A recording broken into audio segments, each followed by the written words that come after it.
In May of 1997, a machine beat the reigning world chess champion. In February of 2011, a machine won Jeopardy against the two best human players who had ever played it.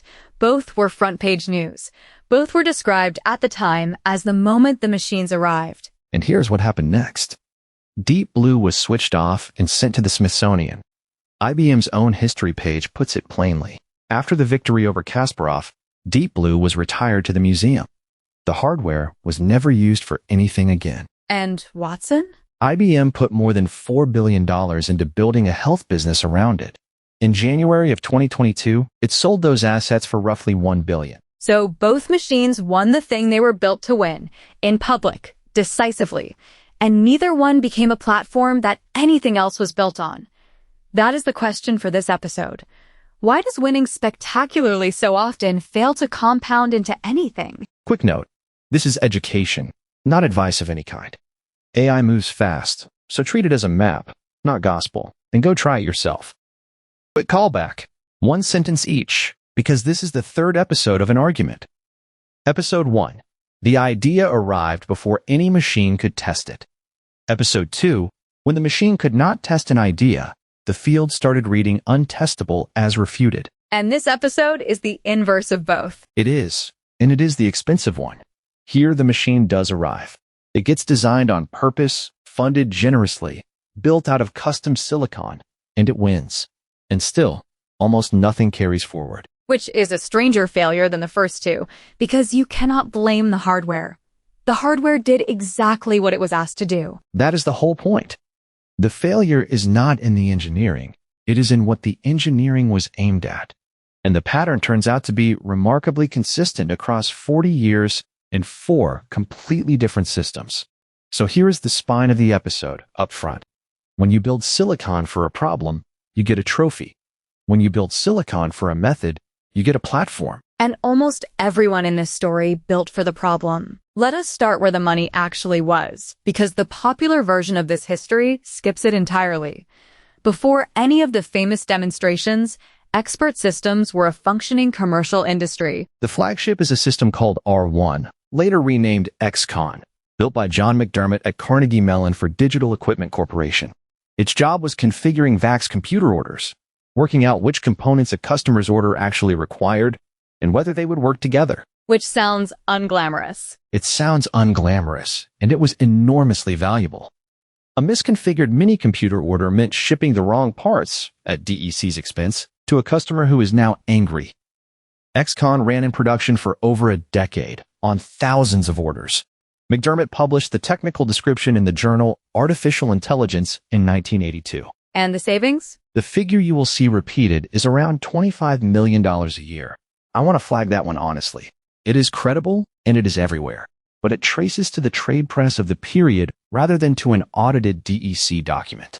So hold it as a well-supported estimate, not a filing. Even hedged. That is the point. This was not a toy, it was not a research demo, and it was not a joke. It shipped, it ran for years, it saved real money, and the field still collapsed. Any story that starts with expert systems failed has already lost the interesting part. So why did it collapse? The answer has a name, and it comes from Edward Feigenbaum at Stanford in the 1970s.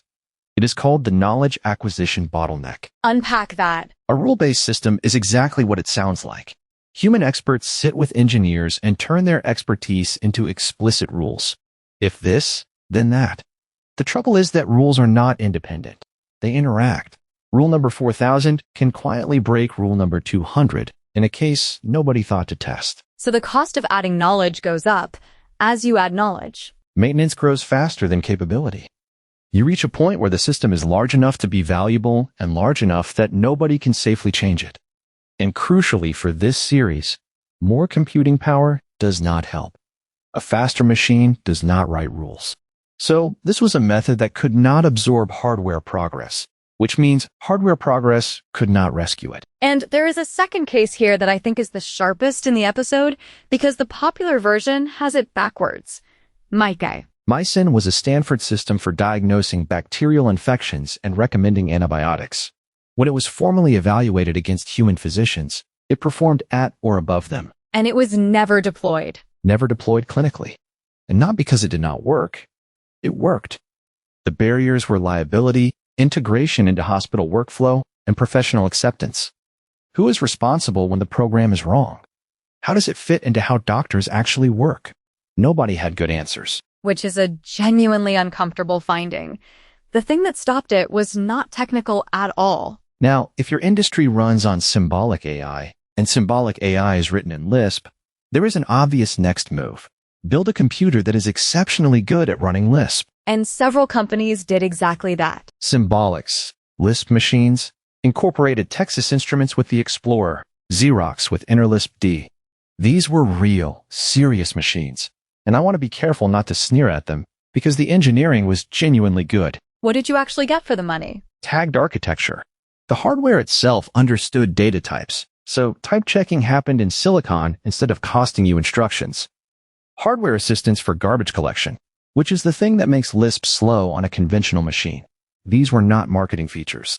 They were real architectural answers to real problems. And they were expensive. Tens of thousands of dollars a seat, at a time when that was a serious capital decision.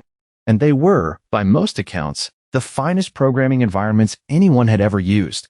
The whole machine was inspectable and modifiable all the way down, in a way that has arguably never been matched since. Which makes what happened to them sadder, not funnier. It does.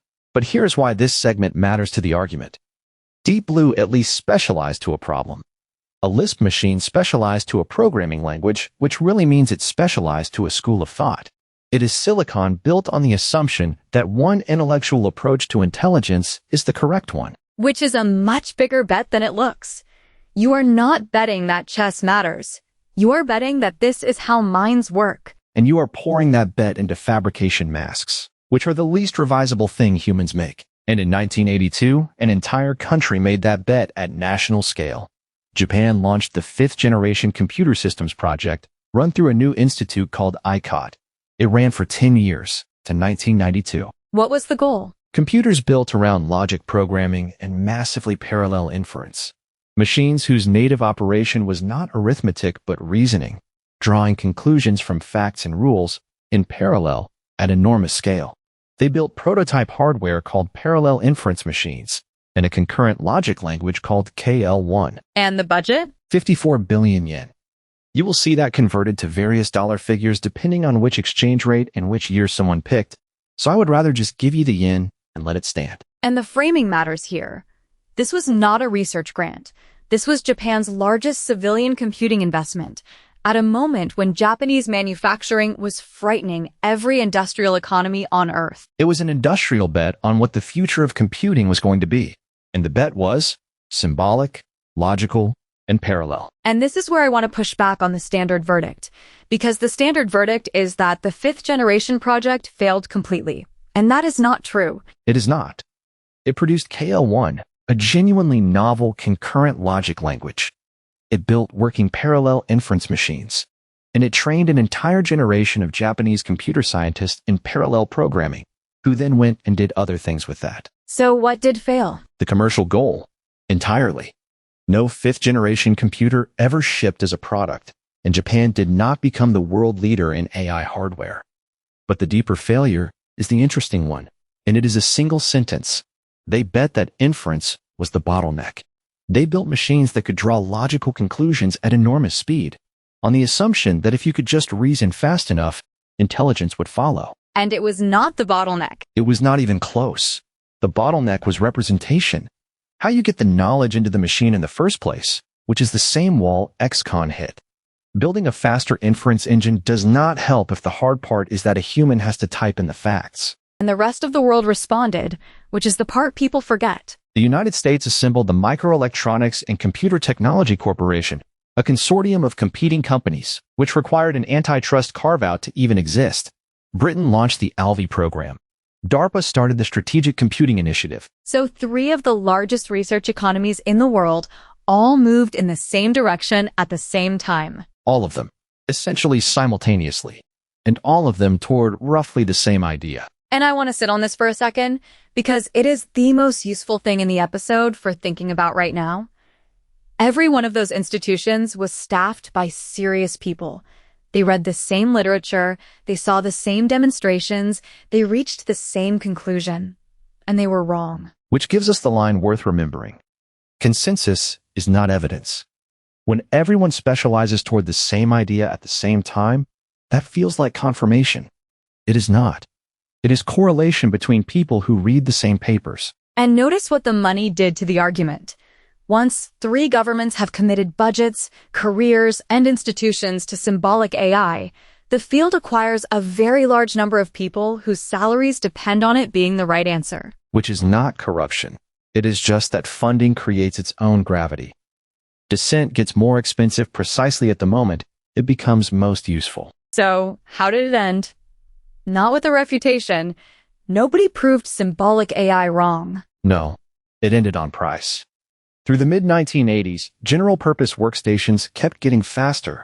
Sun and its competitors, ordinary microprocessors, sold in volumes a specialist vendor could never touch. And at some point, those ordinary machines could run Lisp well enough. Not better, just well enough. Well enough, at a fraction of the price, from a vendor who was not betting their existence on one school of AI. And that was the end of it. The Lisp machine market collapsed around 1987, and the second AI winter follows from there. So the specialized machine did not lose a technical argument. It lost an economic one. And that is the durable lesson, well beyond this story. Specialized hardware dies the moment general hardware becomes good enough. Because general hardware has the entire industry's volume paying down its development costs. You are not competing with a better machine. You are competing with everyone else's machine, subsidized by everyone else's demand. And I would note the winter dates you see quoted, roughly 1987 to the early 90s, are a convention historians settled on afterwards, not a thing anyone announced. Which brings us to the most famous machine in this story, and the one most people describe incorrectly. Deep Blue. Give us the hardware, because it is genuinely spectacular. 480 custom chess chips, each one about 1.5 million transistors, each searching something like 2 million positions per second. On paper, that is close to 1 billion positions a second, but in an actual game, it averaged around 100 million, touching 200 million in quiet positions. Even purpose-built silicon does not get its own datasheet. The host was an IBM RS 6000 SP, and Fang Hisheng Xiong, who designed the chips, published the details in IEEE Micro in 1999. And this did not start at IBM. It started at Carnegie Mellon in 1985 as a student project called Chip Test. It became Deep Thought, which lost an exhibition to Kasparov in 1989. The team moved to IBM. The project was renamed. It lost a match to Kasparov in 1996 and won the rematch in 1997, 3.5 to 2.5. Now here's the part everybody gets wrong. The usual line is that Deep Blue was just brute force. And that is wrong, in a way that matters. Yes, the search was enormous. But a chess program also needs an evaluation function. The thing that looks at a position and says how good it is. Deep Blue's evaluation was made of hundreds of hand-specified positional features, and the weights were tuned by hand, in consultation with Grandmaster Joel Benjamin. The opening book was built from a database of 700,000 Grandmaster games. So the machine supplied the search. Humans supplied the judgment. Every bit of it. Richard Sutton put it exactly. And this one I can quote word for word. Learning did not play a big role in the 1997 program that first beat a world champion. And then there is what happened across games 1 and 2, which is the best story in this whole episode. Start with game 1, move 44. Deep Blue played a move that made no sense to anyone watching. According to Murray Campbell, one of the 3 people who built it, the system had got itself into a loop, and the way it broke out was by playing a move chosen at random. Random. Not deep. Noise. But Kasparov did not read it as noise. He read it as depth, as a machine seeing something so far ahead that he could not follow it. And that misreading did not stay in game 1. That is the part that makes this a story rather than an anecdote. He carried that impression into game 2. And in game 2, Deep Blue played genuinely well. It chose a quiet, positional move where a cruder machine would have grabbed material. That was real. That was the evaluation function doing its job. But he was already primed. He was already primed, and he became convinced a human grandmaster was intervening. He resigned that game in a position that chess analysts have since argued he could have saved. The accusation shaped the rest of the match and everything written about it for a decade. So the machine's noise in Game 1 is what made him misread the machine's real skill in Game 2. And listeners who watched the last episode should feel that click into place. This is Eliza again. In 1966, a few pages of pattern matching produced text with nothing behind it, and people experienced it as understanding, because the human supplies the meaning.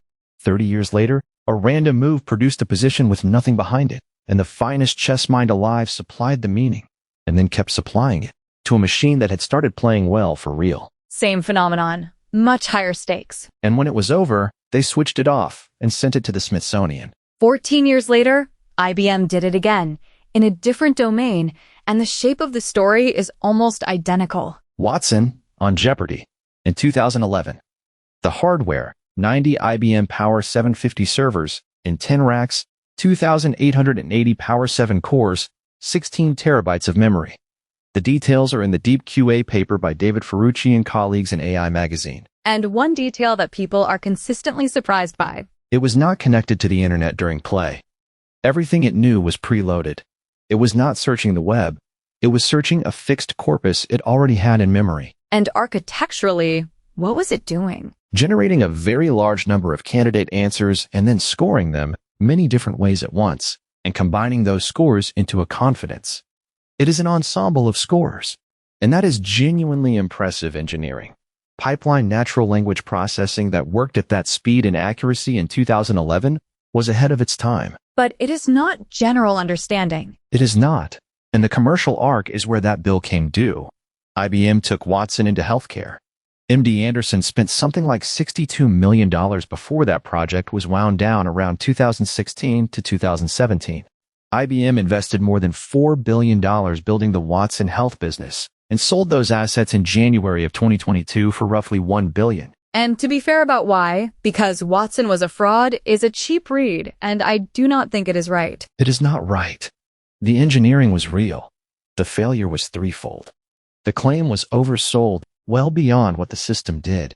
The architecture was tuned for a clean question format and degraded badly on messy clinical reality.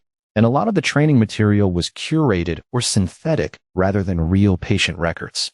That is an overpromising and systems engineering failure, not a fake. So let us put the three cases side by side, because once you do, the pattern is impossible to miss. XCon.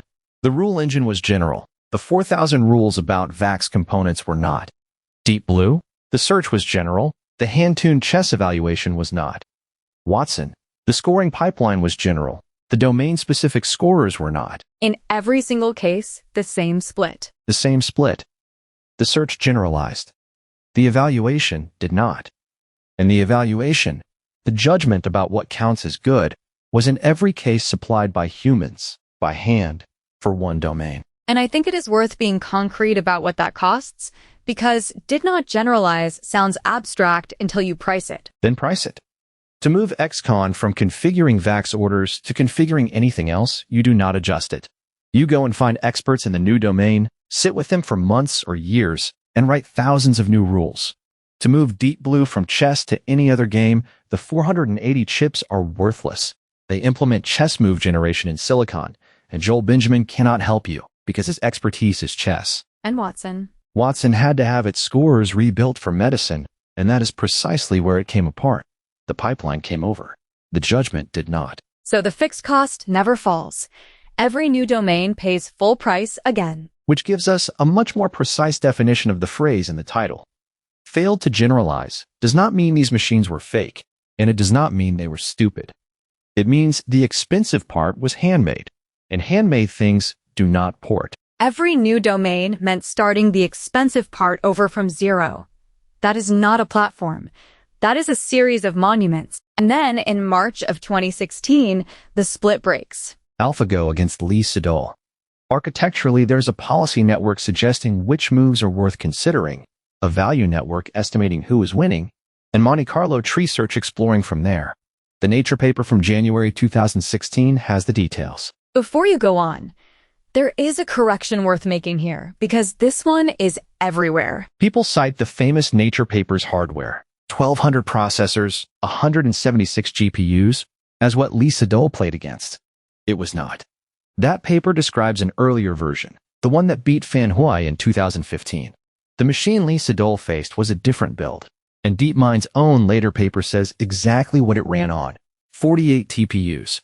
Google's custom AI silicon, which had already been running inside their data centers for over a year before anyone outside Google had heard of it. So, the moment the evaluation function stops being hand-carved is also the moment it is running on hardware built for the method rather than for the problem. Both halves of this episode's argument in the same week. And that is why the version names matter. AlphaGo Fan and AlphaGo Lee are different machines, 5 months apart, and almost everyone quotes the first one's hardware for the second one's match. Good. So, what is the actual break? The value network. That is an evaluation function, the same job Joel Benjamin was doing by hand for Deep Blue. Except this one was not authored. It was learned from data. So the expensive, non-portable, handmade part Is now produced by the machine. Search was never the bottleneck. Search transferred fine for 40 years. It was always the judgment, and judgment was always hand-carved. That is what changed. And the proof of that arrives the following year, and it is about as clean a proof as this history ever offers. December 2017, AlphaZero. One algorithm. No human game records at all. It learns entirely by playing itself, and it reaches superhuman play in Go, chess, and shogi. The same program, 3 different games. Nothing in it was chess-specific. Compare that with Deep Blue, whose chess knowledge was welded into hundreds of hand-tuned terms and 480 chips etched for exactly one game. And underneath it, what is the silicon actually doing? This is the sentence the whole episode has been building toward. The hardware is not accelerating chess. It is not accelerating Go. It is accelerating dense linear algebra, multiplying large arrays of numbers. That is a primitive, and thousands of different ideas can be expressed in it. So the silicon is not specialized to a problem. It is specialized to a method. And that is why it compounded. The same kind of chips that played Go went on to train language models, fold proteins, and generate images.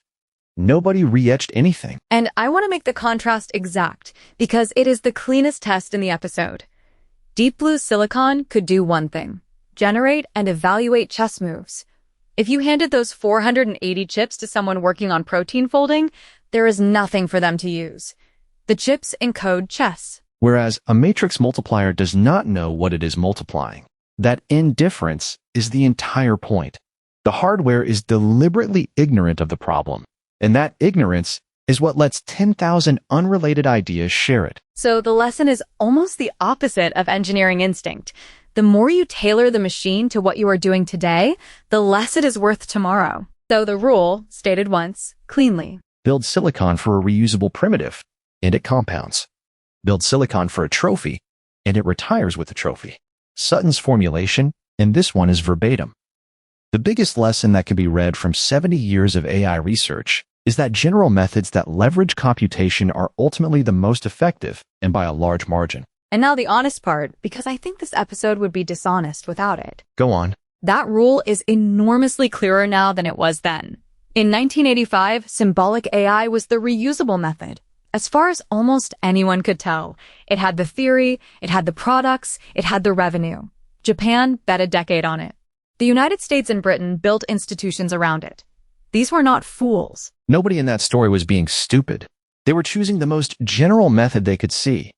It just turned out there was a more general one underneath it that nobody could see yet. Which lands us on a question we genuinely cannot answer, and I would rather leave it open than pretend. Ask it. Today's accelerators, are they specialized to a method, the way we have just argued, dense linear algebra, usable by anything?